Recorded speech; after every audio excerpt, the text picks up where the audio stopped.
Hey everyone, I'm Olivia. I'm 17, top of my class, and completely obsessed with art and history. My room's covered in posters of Roman architecture and Renaissance paintings. Yeah, I'm that kid. Olivia, dinner's ready. My mom's voice echoed up the stairs. I sighed, putting down my sketchbook. Another family dinner, another chance to feel like the invisible child. As I walked into the dining room, my sister Megan was already there, phone in hand, probably texting her latest boyfriend. "How was your day, Megan?" Mom asked, completely ignoring me. "You, boring. Mr. Johnson gave me detention again. He's such a jerk," Megan replied. Dad chimed in, "Don't worry, sweetie. We'll talk to the principal about that teacher." I couldn't help but roll my eyes. Megan skips class, gets detention, and they want to blame the teacher. Classic. "And you, Olivia? Anything new?" Grandpa asked, giving me a wink. Finally, someone remembered I existed. "Actually, yeah, I got an A on my Italian test." "That's nice, dear," Mom interrupted, turning back to Megan. "Now, about your upcoming cheer competition." And just like that, I was invisible again. But hey, at least I have my grandparents. They understood me. Later that evening, I was in my room, counting the money in my Rome fund jar. Just $200 more. I muttered to myself. I'm so close to affording that trip. A knock on my door startled me. It was Grandma. "Come in," I called, quickly hiding the jar. "Olivia, dear, your grandfather and I have a surprise for you." My heart raced. Could it be? No way. Grandpa appeared behind her, holding an envelope. "We know how hard you've been working and how much you love Italian culture, so." He handed me the envelope. With shaking hands, I opened it and nearly fainted. 2 tickets to Rome. "Oh my God, is this real? Am I dreaming?" Grandma laughed. "It's very real, sweetheart. You deserve it." I jumped up, hugging them both. "Thank you, thank you, thank you. I can't believe it." Just then, Megan barged in. "What's all the noise about?" I couldn't contain my excitement. Grandma and Grandpa got me tickets to Rome for graduation. Megan's face darkened. "What? But that's not fair. I'm the one who needs a vacation after all the stress I've been under." I ignored her, too happy to let her ruin this moment. "I need to start planning. There's so much to see." As I rattled off my must-visit list, I caught a glimpse of my parents in the doorway. They didn't look happy, but I was too excited to care. For once, something amazing was happening to me, and nothing could bring me down. I woke up the next morning still riding high. The Rome tickets were safely tucked under my pillow. As I got ready for school, I couldn't stop grinning. "Olivia, come down here, please," Mom called from downstairs. I bounded down, expecting to discuss trip plans. Instead, I found my whole family in the living room, serious looks on their faces. "What's going on?" I asked, my smile fading. Dad cleared his throat. "We've been thinking about the Rome tickets." "Yeah, isn't it awesome?" "I can't wait to." "We think it would be better if Megan went instead," Mom interrupted.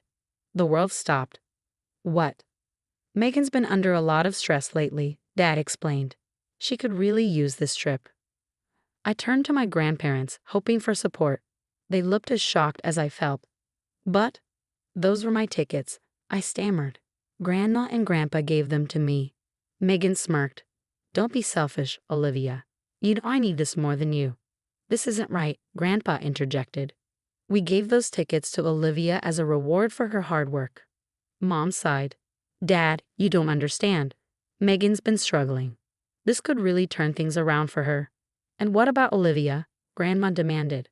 "What about her dreams?" "She'll be fine," Dad waved off. "She's always fine." The argument escalated. Voices raised, accusations flew. I stood there numb as my dream crumbled around me.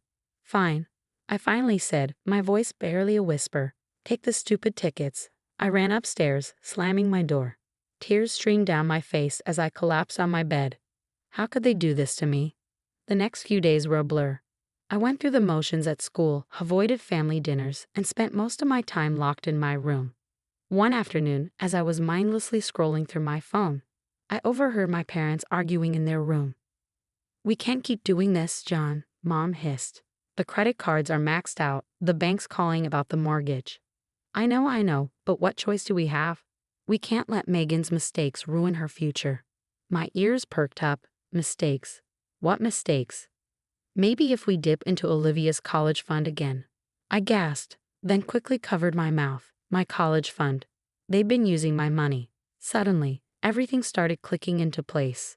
The new car Megan got last year, the expensive cheerleading camp, the constant shopping sprees. I felt sick. They'd been stealing from me to cover Megan's screw-ups. That night, I couldn't sleep. My mind raced with questions. How long had this been going on? How much had they taken? And most importantly, what was I going to do about it? As I lay there, staring at the ceiling, a plan began to form. If they thought they could walk all over me, they had another thing coming. Two can play at this game, I whispered to myself. The next morning, I put on a fake smile and joined the family for breakfast. Megan was babbling about her upcoming Rome trip. I'm thinking of extending my stay, she said casually. Maybe hit up Paris too. Mom and Dad exchanged worried glances. I bit my tongue, storing away this information. As I headed out for school, I made a detour. It was time to pay a visit to the bank and find out exactly what was going on with my accounts. The game was on, and I was playing to win. The bank visit was a real eye-opener. My college fund was practically empty. It was time to call in the big guns. Jake, I need your help, I said, cornering my best friend at his locker. What's up, Liv? You look like you've seen a ghost. I lowered my voice. I need you to hack into my parents' financial records. Jake's eyes widened. Whoa, that's heavy. What's going on? I spilled everything, the Rome tickets, the overheard conversation, the empty college fund. Jake listened, his face growing more serious by the second. I'm in, he said finally. Meet me at the library after school. For the next week, Jake and I spent every free moment digging into my family's finances. What we found made my stomach turn. Look at this, Jake pointed at his laptop screen. Your dad's been siphonning money from the family business for years. I leaned in, squinting at the numbers. But where's it all going? Jake pulled up another window. Looks like most of it's been covering Megan's expenses, unpaid credit cards, car payments, even bail money. Bail money? I gasped. What the hell has she been up to? As we dug deeper, the picture got uglier. Dad had been cooking the books, taking out shady loans, even dabbling in some not-so-legal side hustles to keep up with Megan's lifestyle and cover their mounting debts. This is insane, I muttered, running my hands through my hair. What am I supposed to do with all this? Jake gave me a long look. You know what you have to do, Liv. I did know, but the thought of turning in my own parents made me sick. That night, I tossed and turned, weighing my options. On one hand, they were my family. On the other, they'd stolen my future, betrayed my trust, and broken the law. By morning, I'd made my decision. It was time to take action. First stop, my grandparents. I laid out everything Jake and I had discovered. I can't believe it, Grandma whispered, tears in her eyes. How could they do this? Grandpa's face was grim. What do you need from us, Olivia? Your support, I said, and maybe a place to stay when this all goes down. They agreed without hesitation. Next, I approached Ms. Rodriguez, my favorite teacher. She'd always been in my corner, and I needed an adult on my side who wasn't family. This is a serious situation, Olivia, she said after I explained everything.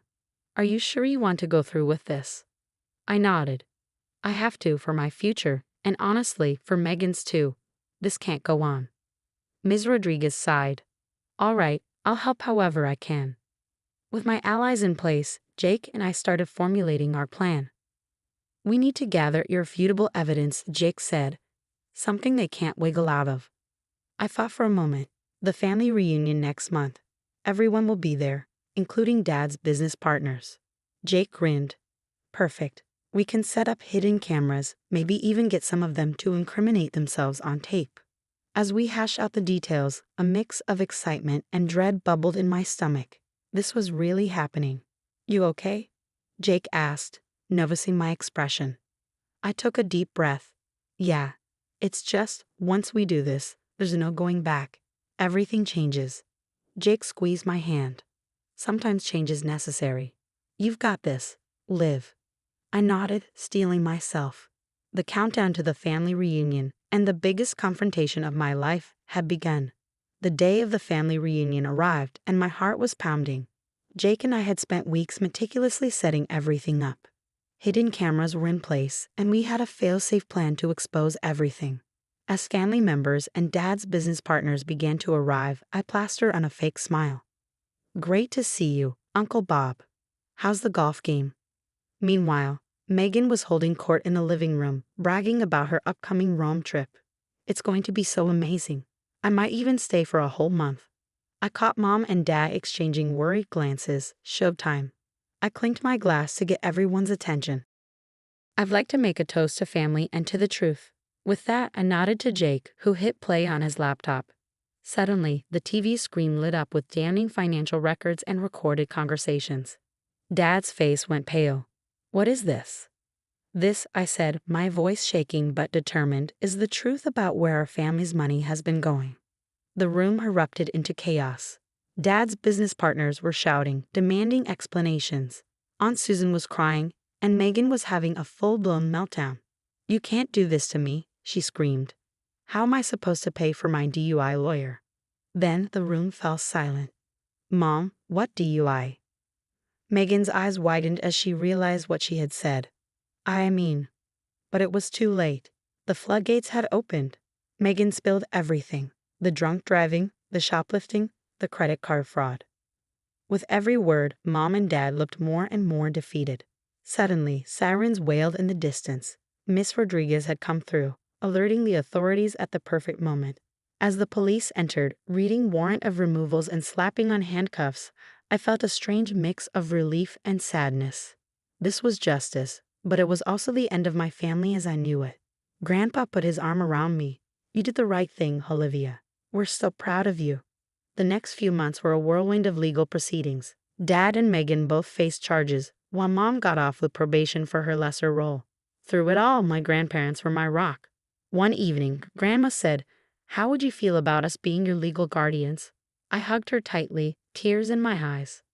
"I'd love that." As the dust settled, something unexpected happened. The judge ordered that all stolen funds be returned, including my college fund. And remember those Rome tickets? They were mine again. So that summer, instead of moping over lost dreams, I found myself strolling through the Roman Forum with my grandparents, gelato in hand, to new beginnings. Grandpa raised his cone in a toast to justice and gelato. I grinned. Perfect. Fast forward a few years, and life looks pretty different.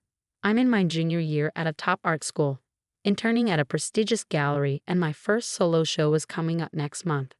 Meanwhile, Dad is serving time, Mom's working a minimum wage job, and Megan, last I heard, was struggling through community college, finally facing the consequences of her actions. As for me, I'm planning my next trip to Italy, this time to study for my master's in Florence. Turns out, sometimes losing a dream can lead you to an even better one. So that's my story. It wasn't easy, and it wasn't pretty, but standing up for yourself is always worth it in the end. And that's the end of Olivia's story. Now I have a question for you. If you were in Olivia's position, would you have exposed your family's crimes knowing it could tear your family apart and lead to legal consequences for your parents and sister? Or would you have kept quiet to protect your family even at the cost of your own future?